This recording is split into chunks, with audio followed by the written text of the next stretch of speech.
أعوذ بالله من الشيطان الرجيم.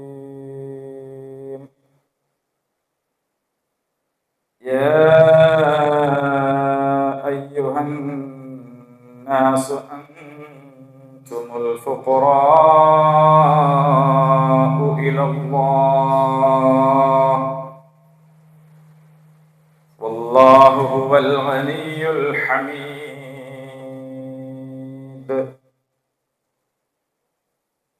സദഖല്ലാഹുൽ അദീം. ഏറെ ആദരണീയരായ സത്യവിശ്വാസികളെ, സത്യവിശ്വാസിനികളെ, പടച്ചതമ്പുരാൻ നമ്മുടെ ജീവിത വിജയത്തിന് വേണ്ടി അറിയിച്ചു തന്നിട്ടുള്ള സന്മാർഗ ദർശനത്തെ പിൻപറ്റിക്കൊണ്ട്, ഖുർആനിനെയും ഹദീസിനെയും പിൻപറ്റിക്കൊണ്ട്, കിതാബിനെയും സുന്നത്തിനെയും പിൻപറ്റിക്കൊണ്ട് ജീവിതത്തിന്റെ എല്ലാ സന്ദർഭങ്ങളിലും തഖ്വ ഉള്ളവരായിരിക്കുവാൻ പരമാവധി പരിശ്രമിക്കണമെന്ന് ആദ്യമേ തന്നെ വസിയ്യത്ത് ചെയ്യുകയാണ്. അല്ലാഹു സുബ്ഹാനഹു വ തആല നമ്മെ എല്ലാവരെയും അനുഗ്രഹിക്കുമാറാകട്ടെ. നമുക്കേറെ പ്രിയപ്പെട്ടത് ആരായിരിക്കണം? നമ്മൾ ആരുടെ ആളാവണം എന്നതിനെ സംബന്ധിച്ചാണ് കഴിഞ്ഞ ഖുത്ബയിൽ നാം പറഞ്ഞിട്ടുണ്ടായിരുന്നത്. അവിടെ റബ്ബാനികൾ ആവുക, അള്ളാഹുവിൻ്റെ ആളുകളാവുക, അള്ളാഹുവിനെ റബ്ബായിട്ട് തൃപ്തിപ്പെടുക എന്നീ കാര്യങ്ങൾ നാം മനസ്സിലാക്കുകയുണ്ടായി. അല്ലാഹു റബ്ബുൽ ഇസ്സത്ത് നമുക്ക് പലതരത്തിലുള്ള കഴിവുകൾ നൽകിയിട്ടുണ്ട്.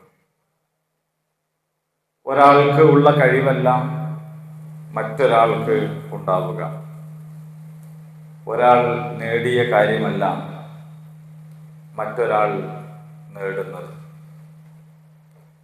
എന്ന് പറഞ്ഞാൽ ഓരോരുത്തരും മറ്റുള്ളവരെക്കാൾ സമ്പന്നരാണ്. ചിലർ അറിവ് കൊണ്ട് സമ്പന്നരാണ്, ചിലർ കറൻസി കൊണ്ട് സമ്പന്നരാണ്, ചിലർ മറ്റിതര സ്വത്തുവകകളാൽ സമ്പന്നരാണ്, ചിലർ ശാരീരികമായി മറ്റുള്ളവരെക്കാൾ സമ്പന്നരാണ്. ഇങ്ങനെ ഓരോരുത്തരും അള്ളാഹുവിൽ നിന്നുള്ള നിഅമത്തുകളുടെ അനുഗ്രഹങ്ങളുടെ വലിയ കുന്നുകളാണ്. എന്നാൽ അള്ളാഹു ലോകത്തെമ്പാടുമുള്ള എല്ലാ മനുഷ്യരോടുമായിട്ട് പറയുന്നത്, യാ അയ്യുഹന്നാസ് അൻതുമുൽ ഫുഖറാഉ ഇലല്ലാഹ്, നിങ്ങൾ അള്ളാഹുവിൻ്റെ ആശ്രിതരാണ്, നിങ്ങൾ ഫഖീറാണ്. നിങ്ങൾ ആരും തന്നെ സമ്പന്നരായി ഇല്ല.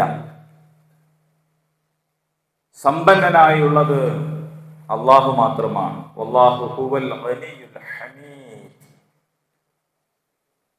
അള്ളാഹു മാത്രമാണ് യഥാർത്ഥത്തിൽ ഗനിയായിട്ടുള്ളത്, അതുപോലെ അൽ ഹമീദ് ആയിട്ടുള്ളത്. സ്വയം പര്യാപ്തതയുള്ളതും സ്തുതിക്ക് അർഹനായിട്ടുള്ളതും അള്ളാഹു മാത്രമാണ്. നമ്മുടെ അറിവോ നമ്മുടെ സമ്പത്തോ നമ്മുടെ പദവിയോ നമ്മെ അഹങ്കാരികളാക്കി മാറ്റാൻ പാടില്ല. ഹൃദയത്തിൽ അണുതൂക്കം അഹങ്കാരം ഉള്ളവൻ സ്വർഗത്തിൽ പ്രവേശിക്കുകയില്ല എന്നല്ല, സ്വർഗത്തിന്റെ സുഗന്ധം പോലും അവർക്ക് ലഭിക്കുകയില്ല. ഇത് വലിയ ഒരു മുന്നറിയിപ്പായി നമ്മൾ കാണണം. നമ്മൾ അള്ളാഹുവിൻ്റെ ആളുകളാണ്. അള്ളാഹുവാണ് നമുക്ക് ഏറ്റവും പ്രിയപ്പെട്ടത്, അള്ളാഹുവാണ് വലുത് എന്ന് നാം പറയുമ്പോൾ അല്ലാഹു തആല അല്ലാത്ത ഒരാളും ഗനിയായിട്ടില്ല, സ്വയം പര്യാപ്തനായിട്ടില്ല എന്ന് നമ്മൾ മനസ്സിലാക്കണം.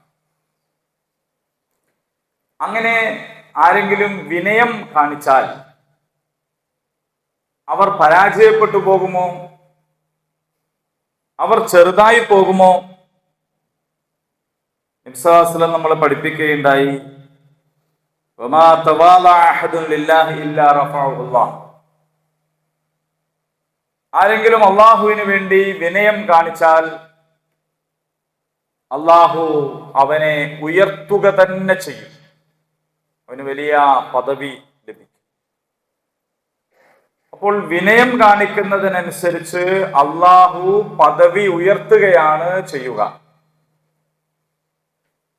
ആരും താഴ്ന്നു പോവുകയല്ല ചെയ്യുക എന്നർത്ഥം. ഇസ്ലാമിക വീക്ഷണത്തിൽ വിനയം എന്ന് പറയുന്നത് ഒരു കേവലം പെരുമാറ്റ രീതി എന്ന നിലക്ക് മാത്രമല്ല, അത് അള്ളാഹുവോടുള്ള കടപ്പാടിൽ നിന്ന്, ബന്ധത്തിൽ നിന്ന് ഉടലെടുക്കുന്ന ഒരു മനോഭാവമാണ്. യഥാർത്ഥത്തിൽ ഞാൻ ആരുമല്ല, എനിക്ക് വലിയ കച്ചവടമുണ്ട്, സമ്പത്തുണ്ട്, സ്വത്തുക്കളുണ്ട്, ഒരുപാട് കുടുംബക്കാരുണ്ട്, ഞാനൊന്ന് കൈനൊടിച്ചാൽ ഓടി വരാൻ ഒരുപാട് പേരുണ്ട്, എനിക്ക് വേണ്ടി ശുപാർശ ചെയ്യാൻ അനേകം ആളുകളുണ്ട്. എല്ലാം ഉണ്ടായിരിക്കെ തന്നെ ഒന്നുമില്ലാതാവാൻ നിമിഷങ്ങൾ പോലും വേണ്ടതില്ലെന്ന യാഥാർത്ഥ്യം തിരിച്ചറിയുകയും യഥാർത്ഥത്തിൽ അള്ളാഹുവാണ് എല്ലാറ്റിൻ്റെയും ഉടമസ്ഥൻ, യജമാനൻ എന്ന് തിരിച്ചറിയുകയും ചെയ്യുമ്പോൾ, അങ്ങേ ഒരു ബോധമുണ്ടാകുമ്പോൾ ഉണ്ടാകുന്ന ഒന്നാണ് വിനയം എന്ന് പറയുന്നത്. അള്ളാഹുവിന്റെ ഏറ്റവും പ്രിയപ്പെട്ട ദാസന്മാരുടെ ഒന്നാമത്തെ തന്നെ ഗുണമായിട്ട് ഖുർആൻ എണ്ണുന്നത് വിനയത്തെയാണ് എന്ന് നമുക്കറിയാമല്ലോ. വഇബാദുർ റഹ്മാൻ അല്ലദീന യംശൂന അലൽ അർളി ഹൗന, അല്ലദീന യംശൂന അലൽ അർളി ഹൗന വഇദാ ഖാതബഹുമുൽ ജാഹിലൂന ഖാലൂ സലാമാ. ഇബാദുർ റഹ്മാൻ, പരമകാരുണ്യവാന്റെ അടിമകൾ, അള്ളാഹുവിന്റെ അടിമകൾ, സച്ചരിതരായ ദാസന്മാർ, അവർ ഭൂമിയിലൂടെ വിനയത്തോടെ നടക്കുന്നവരാണ്. ഭൂമിയിലൂടെ വിനയത്തോടെ നടക്കുന്നവരാണ്. അവരിലേക്ക് അവിവേകികളായിട്ടുള്ള ആളുകൾ വാദകോലാഹലങ്ങൾക്ക് വേണ്ടി വന്നാൽ ഖാലു സലാമ, നിങ്ങൾക്ക് സമാധാനം ഉണ്ടാവട്ടെ എന്നും പറഞ്ഞിട്ട് അവർ ഒഴിഞ്ഞു കളയും. ആ വാദകോലാഹലങ്ങളിൽ ഏർപ്പെട്ട് അവിടെ തനിക്ക് ഉള്ള എന്തോ ഒന്ന് സ്ഥാപിച്ചെടുക്കാൻ മെനക്കെടുന്നവരല്ല, അവര് സലാം പറഞ്ഞു പിരിയുന്നവരാണ്. അള്ളാഹു പറഞ്ഞല്ലോ, വലാ തംശി ഫിൽ അർളി മറഹ ഇന്നക ലൻ തഹ്രികൽ അർള വലൻ തബ്ലഉൽ ജിബാല തൂല. നീ ഭൂമിയിൽ അഹങ്കാരത്തോടെ നടക്കരുത് കേട്ടോ. നിനക്ക് ഭൂമിയെ പിളർക്കാൻ കഴിയില്ല, പർവ്വതത്തോളം ഉയരാനും കഴിയില്ല. ഭൂമിയെ പിളർക്കാൻ നീ വലിയ കാലടികൾ വെച്ച് ചവിട്ടി നടന്നു എന്നുള്ളത് കൊണ്ട് ഭൂമിയെ പിളർത്തിക്കളയാനൊന്നും നിനക്ക് കഴിയില്ല. നീ തല ഉയർത്തിപ്പിടിച്ച് അഹങ്കാരത്തോടെ നടന്നത് കൊണ്ട് നീ ഇങ്ങനെ ഉയർന്നുയർന്നുയർന്ന് പർവ്വതത്തോളവും എത്തുകയില്ല. ഇതൊക്കെ പടച്ചോൻ നമ്മളോട് പറയുമ്പോഴേ അതിൻ്റെ ഒരു അർത്ഥവും വ്യാപ്തിയും അതിൻ്റെ ഉള്ളിലുള്ള ഒരു മുന്നറിയിപ്പും അതിനുള്ളിലുള്ള ഒരു വലിയ സൂചനയും നമ്മൾ മനസ്സിലാക്കണം. നീ എത്ര തന്നെ തല ഉയർത്തിപ്പിടിച്ച് നടന്നാലും, നീ എത്ര തന്നെ അഹങ്കാരം കാണിച്ചാലും നിനക്ക് പർവ്വതത്തോളെത്താനൊന്നും കഴിയില്ല. നീ ചെറുതാണ്, നിസ്സാരമാണ് എന്ന ബോധം നിന്നെ വിനയാന്വിതനാക്കണം. വലാ തുസഇർ ഹദ്ദക ലിന്നാസ് വലാ തംശി ഫിൽ അർളി മറഹ. ഇന്നല്ലാഹ ലാ യുഹിബ്ബു കുല്ല മുഖ്താലിൻ ഫഖൂർ. നീ ജനങ്ങളുടെ നേരെ മുഖം കൂട്ടിക്കളയരുത്. നീ ജനങ്ങളുടെ നേരെ മുഖം കൂട്ടിക്കളയരുത്. നീ പൊങ്ങച്ചത്തോടെ ഭൂമിയിൽ നടക്കരുത്. അഹന്ത നടിച്ചും പൊങ്ങച്ചം കാണിച്ചും നടക്കുന്ന ആരെയും അല്ലാഹുവിന് ഇഷ്ടമല്ല. ആളുകളൊക്കെ കാണുമ്പോ നിസ്സാര ഭാവേന അവരെ പുച്ഛിച്ച് മുഖം തിരിച്ചു കളയുക, ആളുകളെ നിസ്സാരമാക്കി കളയുക എന്ന് പറയുന്നത് അള്ളാഹ്ക്ക് തീരെ ഇഷ്ടമല്ലാത്ത കാര്യമാണ്. ഒരാൾ പാപിയായി തീരാൻ മറ്റുള്ളവരെ നിസ്സാരമാക്കുക എന്നത് തന്നെ മതി എന്നാണ്. അതിനൊക്കെ എന്ത്, അങ്ങനെ വിചാരിക്കൂലേ നമ്മള്? അല്ലെങ്കിൽ വേറൊരാളെ കുറിച്ച് വളരെ നിസ്സാര ഭാവത്തോടെ പുച്ഛത്തോടെ ഓ എന്ന് പറയില്ലേ? ഒരുപക്ഷെ നിന്റെ നോട്ടത്തിൽ നിന്റെ അത്ര അവൻ വരില്ല അല്ലേ? നിനക്കുള്ള അത്ര അവന്റെ അടുത്തില്ല അല്ലേ? ഒരുപക്ഷെ സമ്പത്തില്ല, അല്ലെങ്കിൽ ആരോഗ്യമല്ല, അല്ലെങ്കിൽ നിന്റെ അത്ര സൗന്ദര്യമല്ല, അതല്ലെങ്കിൽ നിന്റെ അത്ര ഒന്നും എന്തോ ഒന്നിന്റെ ഒരു കുറവ് അവനുണ്ട്. പദവിയിലോ അധികാരത്തിലോ സ്വാധീനത്തിലോ എന്തിലോ നിന്റെ അത്ര ഇല്ല എന്ന് തോന്നിയിട്ടല്ലേ അത്? പക്ഷെ അങ്ങനെ നീ ഒരാളെ നിസ്സാരമായി കണ്ടാൽ അത് അള്ളാന്റെ അടിമയാണെന്ന് ഓർമ്മിക്കണം. അള്ളാഹുവുമായിട്ട് നിനക്കുള്ള ബന്ധമാണോ നീ നിസ്സാരമാക്കി കളയുന്ന, ആ ചെറുതാക്കി കളയുന്നവരുടെ ബന്ധമാണോ ഏറ്റവും സ്വീകാര്യയോഗ്യമായത് എന്ന് നീ അളന്നൊന്നും നോക്കിയിട്ടില്ലല്ലോ, നീ മനസ്സിലാക്കിയിട്ടില്ലല്ലോ. ചിലപ്പോ പടച്ചോന് ഏറ്റവും പൊരുത്തമുള്ള ഇഷ്ടമുള്ള ഒരാളായിരിക്കും നീ നിസ്സാരായിട്ട് കാണുന്നുണ്ടാവുക. നിന്റെ വീട്ടിലുള്ള ആളായിരിക്കും, നിന്റെ സ്ഥാപനത്തിലുള്ള ആളായിരിക്കും, നീ ജോലിക്ക് വിളിച്ച ആളായിരിക്കും, നിന്റെ അയൽപക്കത്തുള്ള ആളായിരിക്കും, ആരോ ആവട്ടെ. നിന്റെ അത്ര പോരെന്ന് കരുതി നീ നിസ്സാരമാക്കി തള്ളിക്കളയുന്ന ആളുകൾക്ക് അവരുടെ സ്ഥാനം അള്ളാഹുവിന്റെ അടുത്ത് എന്താണ് എന്ന് നിനക്ക് മനസ്സിലാക്കാൻ കഴിയില്ല.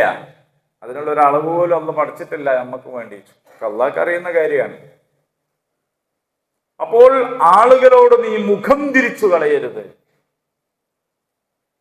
നീ പൊങ്ങച്ചം കാണിച്ച് നടക്കരുത്.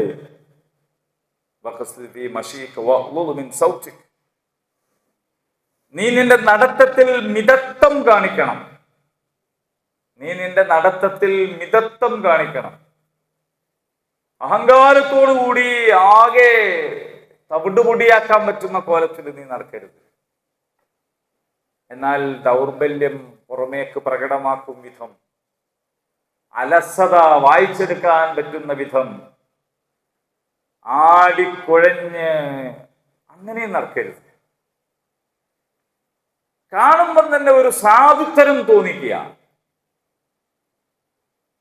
ഉള്ളതിൽ കീഴ്പ്പറഞ്ഞ വസ്ത്രം ധരിക്കുക, മുടിയൊന്നും ചീകി വെക്കാതിരിക്കുക, ഒരു അടക്കവും ഒതുക്കമൊന്നും ഒരു വൃത്തിയൊന്നും ഇല്ലാതിരിക്കുക. എന്നിട്ട് ഇങ്ങനെ അലസനായി ആകെപ്പാടെ ദുർബലനായി നടക്കുക. ഇതും പാടില്ലാത്ത കാര്യമാണ്. ചില ആൾക്കാരുടെ വിചാരം അതാണ് തപ്പുവാണ്. അങ്ങനെയല്ല. അങ്ങനെ നടന്ന ഒരാളോട് നേരെ നടക്കടാന്ന് പറഞ്ഞിട്ട് മഹാനായ ഉമർ റളിയല്ലാഹു വടിയെടുത്തു എന്നും പറയുന്നുണ്ട്. അപ്പോ അള്ളാഹു പറയുന്നത് എന്താണ്? നീ മിതത്വം പാലിക്കണം. ലുഖ്മാൻ അലൈഹിസ്സലാം മകനെ ഉപദേശിക്കുന്ന കാര്യം അള്ളാഹു ഉദ്ധരിക്കുകയാണ്. മകനെ, പൊന്നുമോനെ, നീ നടത്തത്തിൽ മിതത്വം പുലർത്തണം, ശബ്ദത്തിൽ ഒതുക്കം വേണം.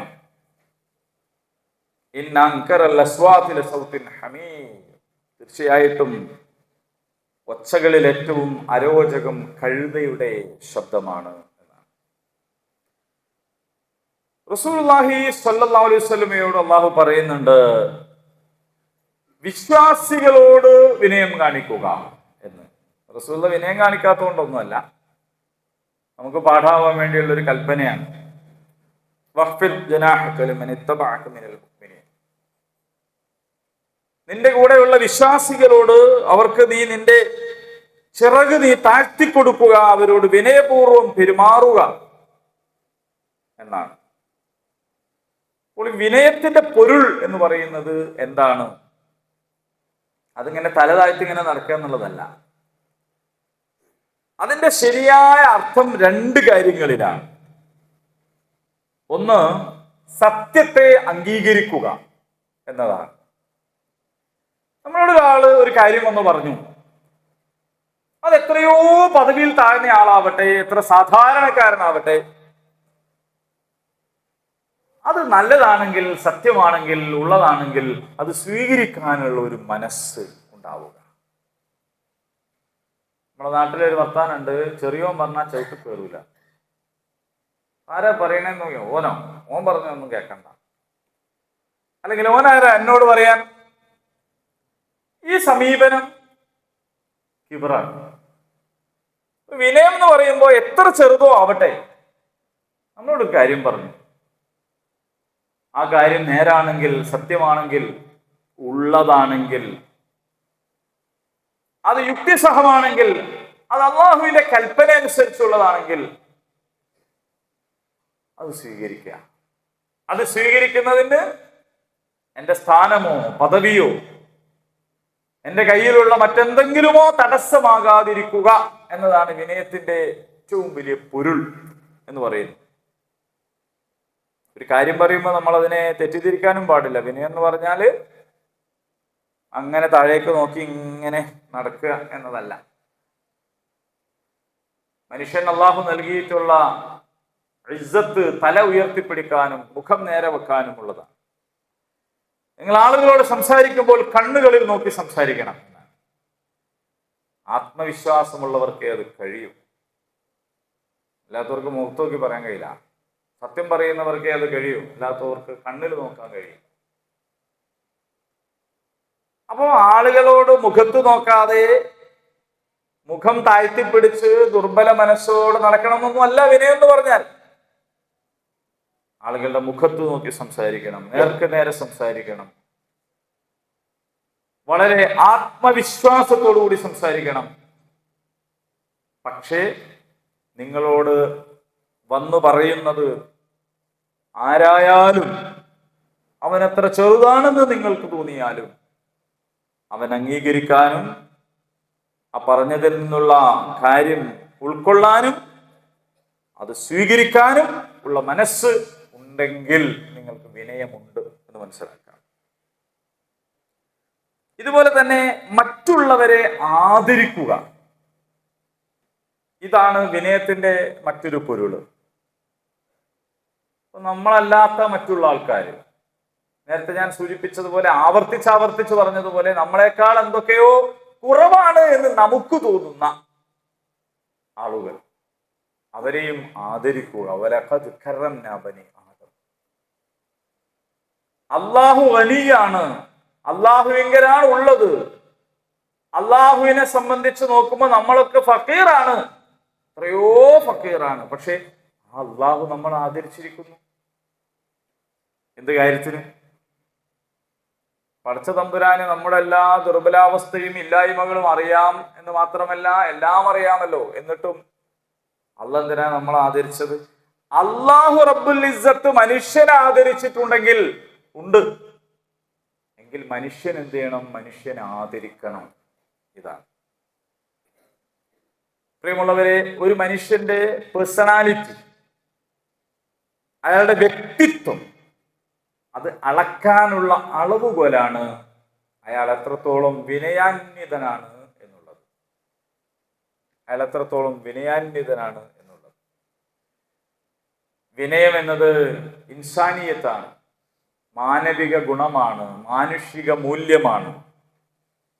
അതിനെതിരായിട്ടുള്ള അഹങ്കാരം എന്ന് പറയുന്നത് ശൈത്വാനീയത്താണ്. ഞാൻ ആദമിന് മുമ്പിൽ എങ്ങനെ സുജൂദ് ചെയ്യും? ഞാൻ സൃഷ്ടിക്കപ്പെട്ടിട്ടുള്ളത് തീ കൊണ്ടാണ്, അവൻ വെറും മണ്ണ് കൊണ്ട് എന്ന് പറയുന്ന അഹങ്കാരം. ആ അഹങ്കാരമാണ് ഇബ്ലീസിനെ ശപിക്കപ്പെട്ടവനാക്കിയത് എന്ന് നമ്മൾ തിരിച്ചറിയണം. നമ്മൾ അള്ളാഹുവിന്റെ ആളുകളാകണം, അള്ളാഹുവിന്റെ ആളുകളാവാൻ ആവശ്യമായ ഗുണങ്ങളെല്ലാം നാം സ്വായത്തമാക്കണം. അതിലേറ്റവും പ്രധാനപ്പെട്ട അള്ളാഹുവിന്റെ ദാസന്മാരുടെ ഗുണമായി എണ്ണിപ്പറഞ്ഞ വിനയത്തെക്കുറിച്ചാണെന്ന് നമ്മൾ മനസ്സിലാക്കിയത്. അള്ളാഹു അവനിഷ്ടപ്പെടുന്ന വിനയാന്വിതരായ അവന്റെ അടിമകളിൽ, ദാസന്മാരിൽ ഉൾപ്പെടുത്തി നമ്മെ എല്ലാവരെയും അനുഗ്രഹിക്കും.